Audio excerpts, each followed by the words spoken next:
حضور صلی اللہ علیہ وآلہ وسلم کا ارشاد ہے کہ اگر ایک شخص کے پاس بہت سے روپے ہوں اور وہ ان کو تقسیم کر رہا ہو اور دوسرا شخص اللہ کے ذکر میں مشغول ہو تو ذکر کرنے والا افضل ہے۔ حضور صلی اللہ علیہ وآلہ وسلم کا ارشاد ہے کہ جو شخص اللہ کا ذکر کرتا ہے اور جو نہیں کرتا، ان دونوں کی مثال زندہ اور مردے کی سی ہے کہ ذکر کرنے والا زندہ ہے اور ذکر نہ کرنے والا مردہ ہے۔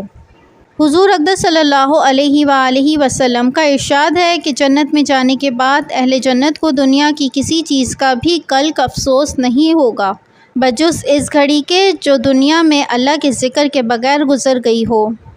حضرت سالم رضی اللہ عنہ اپنے باپ سے روایت کرتے ہیں کہ رسول اللہ صلی اللہ علیہ وآلہ وسلم نے فرمایا، مسلمان کا بھائی ہے، وہ نہ اس پر ظلم کرتا ہے اور نہ ہی اسے کسی ہلاکت میں ڈالتا ہے۔ جو آدمی اپنے کسی مسلمان بھائی کی ضرورت پوری کرتا ہے تو اللہ اس کی ضرورت پوری فرمائے گا، اور جو آدمی اپنے کسی مسلمان بھائی سے کوئی مصیبت دور کرے گا تو قیامت کے دن اللہ عز و جل اس کی مصیبت میں سے کوئی مصیبت دور کرے گا،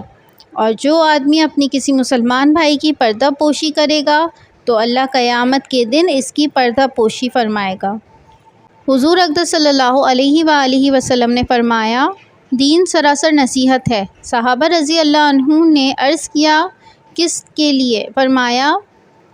اللہ کے لیے اور رسول کے لیے اور مسلمانوں کے مقتداؤں کے لیے اور عام مسلمانوں کے لیے۔